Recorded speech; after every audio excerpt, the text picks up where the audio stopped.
Okay. Bring them on camera. Add.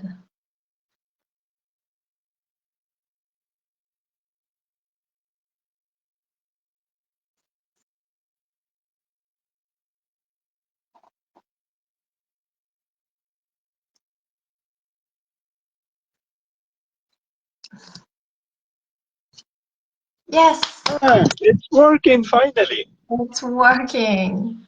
Hallelujah. Hallelujah. Hey, Katya, thank you so much for making this opportunity for me to speak about what's happening to the Druze community. Yeah. And yeah, I will just take a moment if you want to like share Yeah. why are you inviting me until I share the link in my community as well. Rami, just 1 second. I don't see you on here. Is that normal? You should be able to see me. I see myself. Yeah, I also see myself, but I see black where you should be. I also see black where you should be. So do you think that's good enough? Yeah, I All right. will. Okay, I'll click on share and ask somebody to tell us how it's going. Yes. Yes. Yes. Good.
Okay.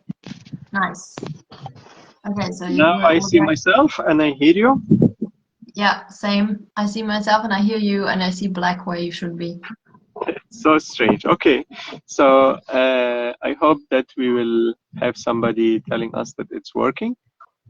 Yeah, there's a third person now. Maybe they can just drop us a Okay, message. third person, please let us know if you can hear us and see us so we Yeah. can go. So in this live stream, Katya invited me to share about what's happening to my community, the spiritual community of the Middle East, known as Muwahideen or Druze, and it has been really tough time for us. So, oh, Silva is a friend of mine. Can you let us know if you can hear us well, Silva?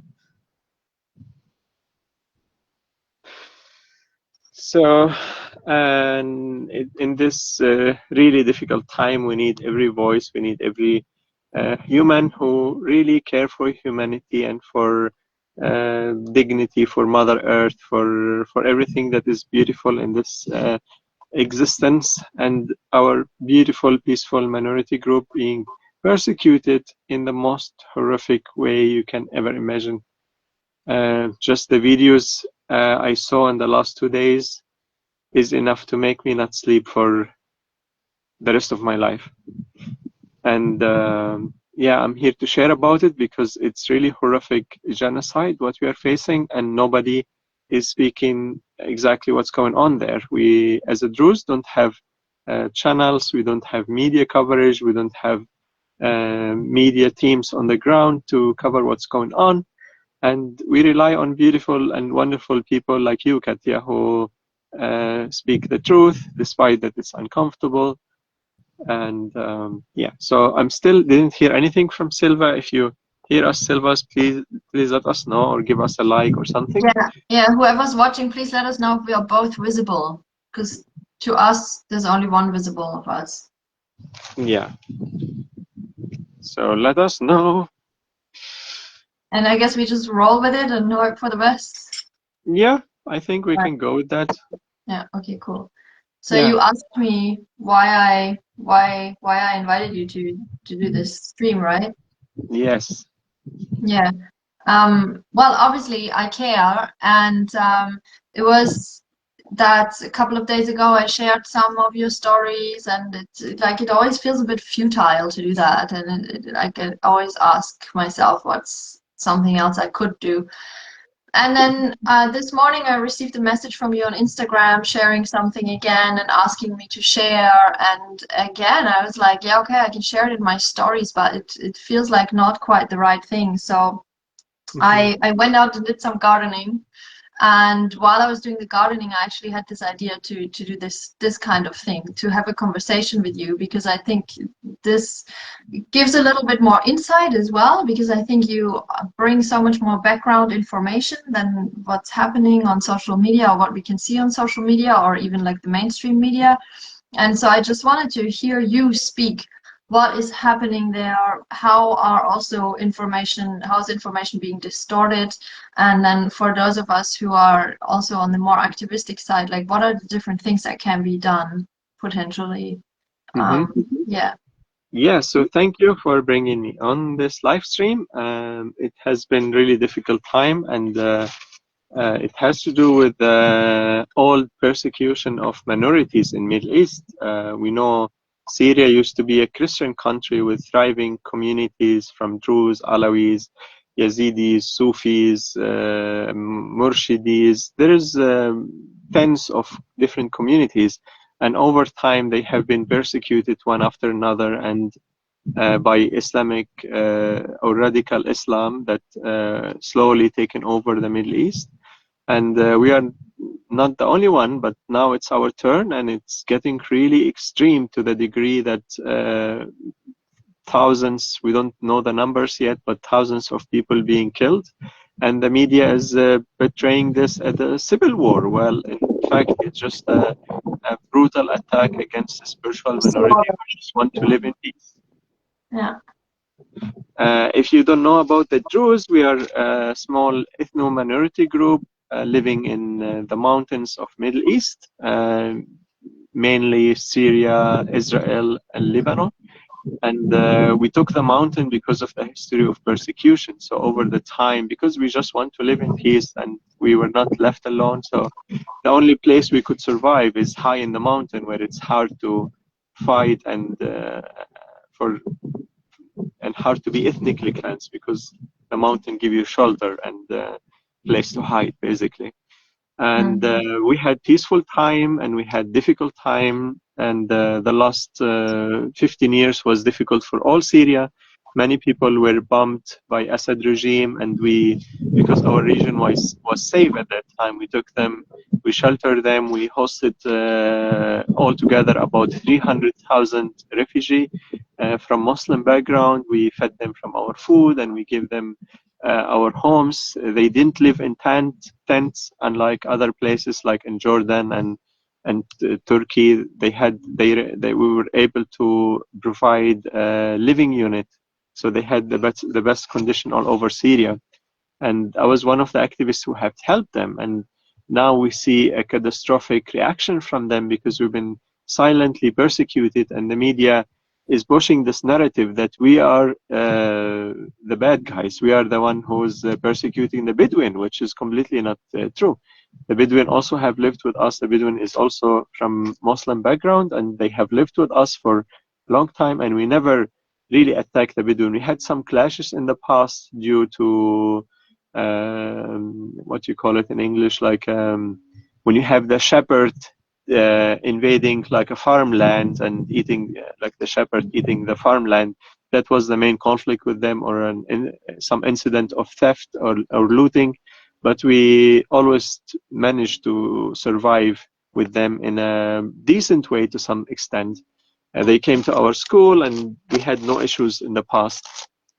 Um, yeah, so what's happening recently that the Al-Qaeda regime, Al-Julani, who took over Syria after the fall of Assad, has a history of being part of ISIS, and then later he joined Al-Qaeda.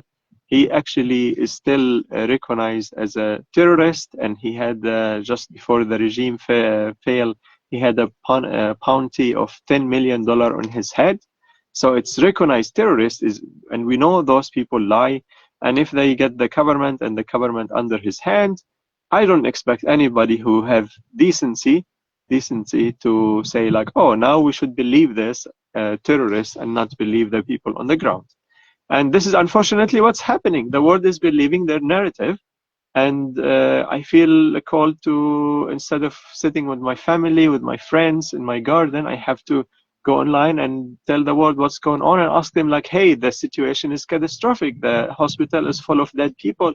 We don't have time to bury them. We don't have the capacity to bury them. The smell of dead is all over the place. People are kidnapped. We don't know the number of people who have been killed. It's really catastrophic, and I'm partly angry on the silence of the international community not sending aid immediately. And when we were calling for international support for over 8 months now, we've been calling for international intervention for 8 months. Nobody listened, and just after the situation gets so extreme and the terrorists were flooding the area, finally Israel intervened. And when Israel intervened, everybody, instead of everybody say like, oh, if Israel intervened, something really bad must have been happening there. Let's check on those minority who are being massacred. Everybody was criticizing Israel for bombing Syria. It's like unbelievable for me, because Israel bombed the terrorist who was actually coming with the shaving machine, and I will tell you later why, sword, and heavy artillery, heavy guns, machine guns, and tanks, and horrible things.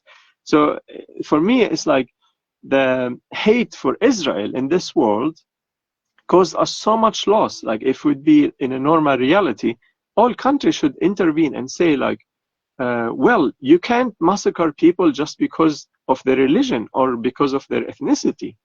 But it's not the case in Middle East. So yeah, I know that I talk too much, and it might seem complicated for you. I see Eleanor is there. Welcome, Eleanor. Welcome, Dur. And if you have any questions, just let me know, because I can talk for hours and I might seem coming from a different planet. So yeah, please, those who are watching, also ask your questions in the comments, because I'm also intending to kind of just hold the space or open the space for this. I'm personally also somebody who doesn't know much about what's going on, and every time I have opened my mouth about, you know, what I sense and see happening in the world, and sometimes I've also received some comments about being naive and not seeing things clearly. And obviously I don't see things clearly because I actually don't know enough about what's happening, but I also dare to question who does. And I think this is one of the problems, that people nowadays think they know what's happening, and then they, like, especially us Westerners, like sitting on the phone and scrolling and making, generating an opinion out of half truths or no truths, and propaganda. Exactly. Propaganda. Like a lot of, it's really shocking to see people here with such a big ego that I try to explain to them about the area that I'm coming from. Like I grew up in this place. I lived over 20 years there. Like, come on, ask me question. And no, they lecture me. They try to tell me what's happening there, and I have to listen to them, and not vice versa. So it's really, I think it's a social media age where people getting educated by TikTok and Instagram, and it really impact the society we live in. Like now in Germany, I don't feel safe. In Germany, for example, yesterday there was a demonstration where we demonstrated to stop the massacre, to stop the real genocide against the Druze community. And the terrorists, radical Islamists who have a similar mindset as Al-Qaeda, as the ISIS, they came and attacked us. They throw stones at the demonstration. So this is and the police were like, okay, what to do with those like Mm. barbarians? It's like a situation is really out of control, even here in Europe. So, and then you get somebody to tell you, okay, this is what's happening. There is a conspiracy, blah blah blah. I'm like so done with it. Mm-hmm. Yeah. Yeah, what can you tell? Like you're speaking with friends and family back home who are there at the moment, or are you able to speak to them actually? So just, and this is also show how much there is propaganda. So the internet was cut for the whole time until this morning. Uh, and this is a central cut, like they cut the whole city from the internet, from landline like ADSL, I think it's called ADSL, and we don't have fiber optic, but it's like the internet that cover the homes, the houses, and it was completely cut. We don't have access to it, and that was deliberately so people don't communicate with each other and don't upload the genocide that's going on. So the regime was estimating that he will take over Swaida as the region in maybe 1 or 2 days, and he was surprised with the um, huge resistance he faced, because people know that this genocide is not new to us. It happened before to the Kurdish people, it happened before to the Alawite people, it happened to the Christian. So we know if they manage to enter our region, it will be a massacre, nobody will be saved. So everybody was going to the front line and fighting to, like, they were saying, I would rather die and not be captured by this terrorist who would rape my children, rape my daughter in front of me, and kill my baby in front of me. I would rather die, all of us, and not be captured and not be ruled by them. So that's the level of resistance that people had no place to run, because we know what's going on. And because of that, and because of finally Israel intervened in the last moment by bombing hundreds and maybe thousands of terrorists who were coming in the same time from different directions of the region, that saved us and give us a chance to breathe and to defend ourselves with the limited ammunition and limited weapons that we have. Mm. And unfortunately, at some point, they broke the resistance line, so they entered to the civilians area. And you can go to the group that I'm gonna post here. It's called DocSeer, which is documenting. It's on Telegram. We can't share on Facebook because our It's accounts are horrific. being, yeah, our account has been really blocked and limited. So yeah, it's just like beyond Mm. anything you can imagine. Even in horror movie, I haven't seen something like this. Like Yeah. if I would describe what's happening, like for example, one of the video I saw yesterday, a handicapped man was tied to his chair and burned alive. 3 young doctors and engineers under 26 years old, they have been they entered their house, they forced them to jump from the balcony, and while they were like jumping, they shot them to make sure that they die. Horror things you would never imagine. We saw videos of baby being killed, 3 months baby, 9 months baby. It's something unbelievable, very similar to what happened on October 7. I know many people deny what happened on October 7, but we know it because we lived in this persecution space for so long. I was hoping that it won't be as bad as October 7, but unfortunately it's much, much worse. And we are in a huge disadvantage because we don't have a proper army to protect us. We don't have media channels. So you guys, our voice. We really need everyone who's listening to this to please share our stories and tell the world what's going on. Yeah, I think this is also a reason why I wanted to have this conversation, because I personally feel like if I watch more of the footage of what's going on, it like on some level it actually, I think it also just numbs us or makes us feel overwhelmed with what is happening and brings people into some kind of paralysis. Yeah. And so yeah, It's very it's sad. And I feel like despite all the healing techniques and all the background I have with healing and trauma therapy and everything, it still hit me so hard. I barely can. Sometimes I have heart attack, not heart attack really, but I feel like my heart is like boom, boom, boom. Sometimes I feel I can't sleep. Sometimes I'm like having nightmares. It's really, really difficult for anybody. So I don't wish it for anybody to even see it, but this is the reality that we live. And I believe all humans are interconnected. And if we need to stop something, we need to become aware of it. So if somebody have the courage to see the videos and share them, I really encourage you. And yeah, and at least talk about it. At least don't let it pass through. Like we saw a lot of people talking about Gaza. Why nobody talking about the Alawites? Why nobody talk about the Christian? Why nobody talk about the Druze? It's a double standard. It's really heartbreaking where humanity has reached, and how the social media and mainstream narrative is manipulating people to be siding with one cause and leaving all the human atrocity aside. Yeah, and so personally, I also noticed like what to do, you know, like I can attest that in me there's also this overwhelm and this sense of futility, and so I am curious, like what are different avenues, because I also think every person might have their own way of taking action, Yeah, um, good question. So and I for want to honor that as well, that everybody takes action in their own way. Yeah. definitely, it's very important, and each person has a different gift, have a different specialty, ability. So I'm Yeah. gonna share what we need as a community, and you can feel what direction you can help with if you feel called. So the situation now is really catastrophic. It's a disastrous zone. Dead body on the street. We are at a point we can't recognize who's whom. We don't have a count of how many people died. We expect that it's 1,000 to 3,000 people. It might be more even. We don't know how many people are kidnapped because there is just now we get few hours of internet and it's still not stable enough, and there's no electricity for people to access the internet. We don't have food. That we are running out of food. All the fuel are running out, so we don't have basically the basic necessity of life. We don't. Many of the doctors were killed in the hospital attack. They were killed on the road.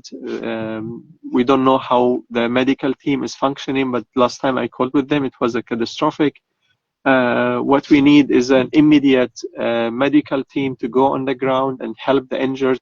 Many people who have like just small injury, like in the arm, they would amputate the whole, they would cut the whole arm because they can't, they don't have the medical um, Means. equipment, means and equipment to do the operation. So they would cut the whole arm.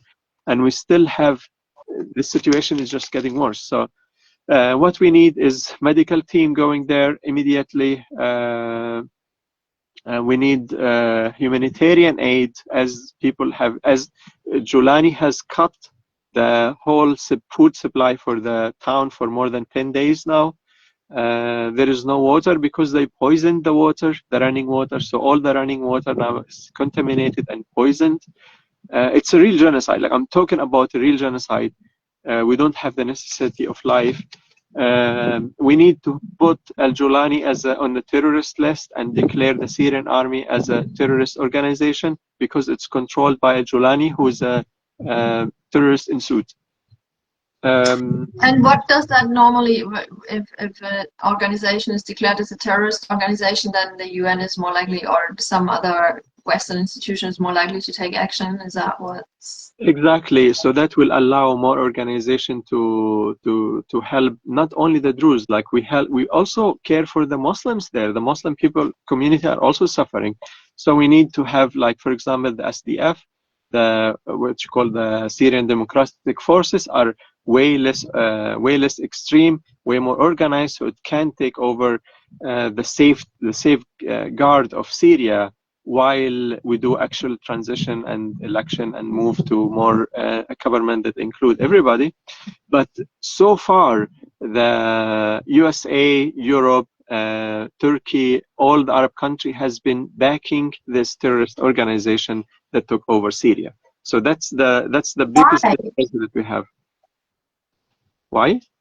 Why? Yeah, like... So there is like the money aspect, and there is the ideological aspect. The money aspect, Qatar is financing all of this shit show, and the political aspect is or like with ideological aspect, is the belief in Islamic State. So Julani, when he was in Al-Qaeda, he believed that he wanted to create an Islamic State for Syria, and that goal aligned to different degrees with Turkey, with Qatar, with other Arab countries. And we know that Qatar has given Trump an airplane that cost $500 million.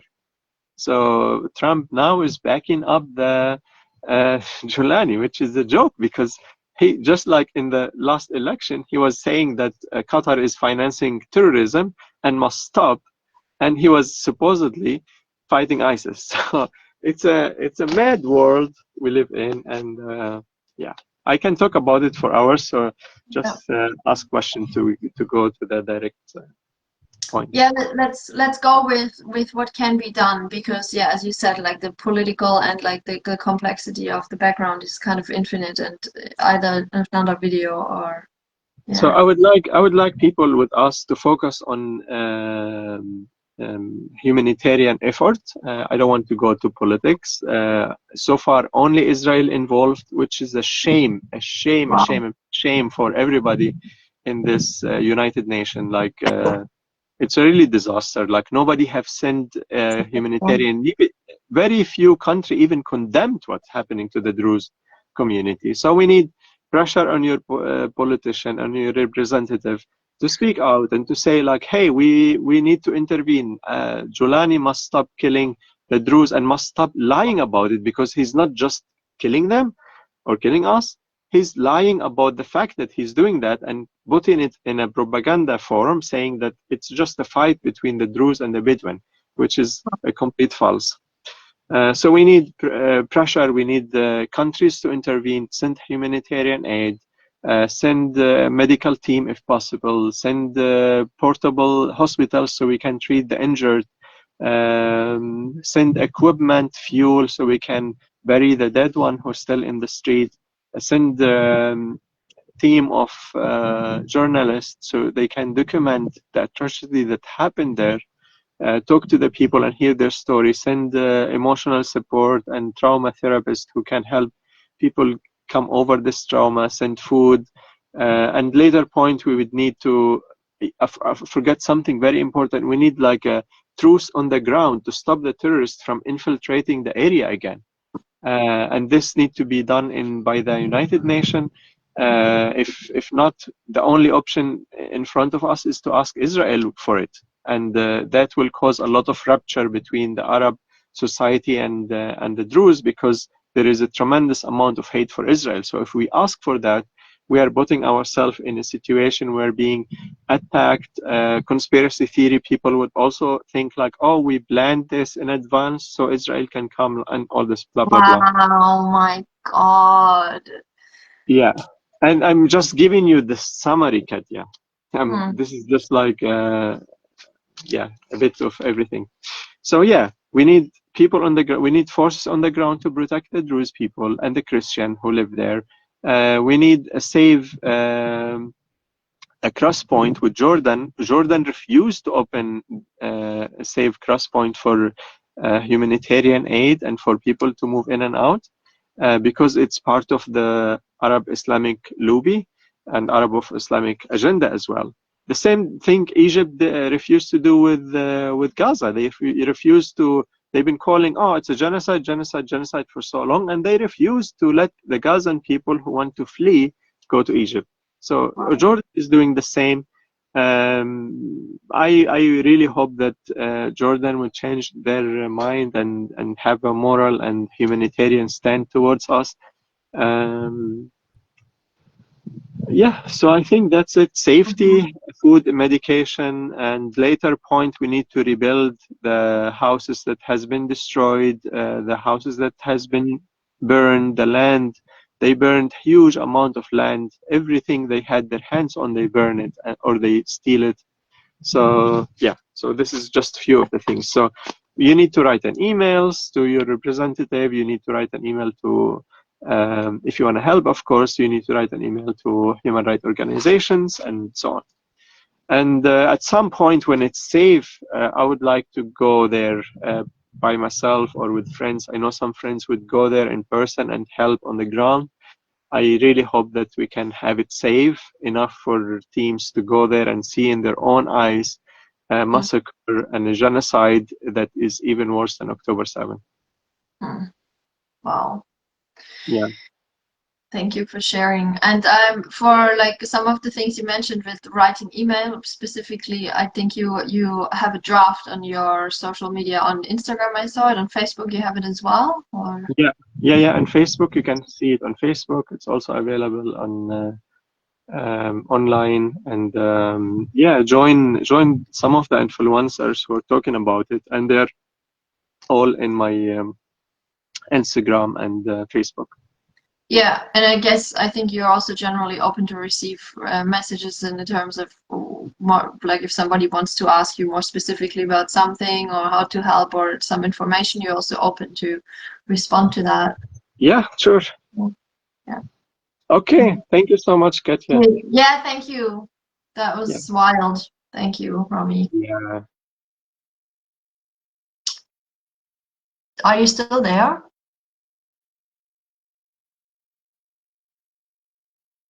Okay.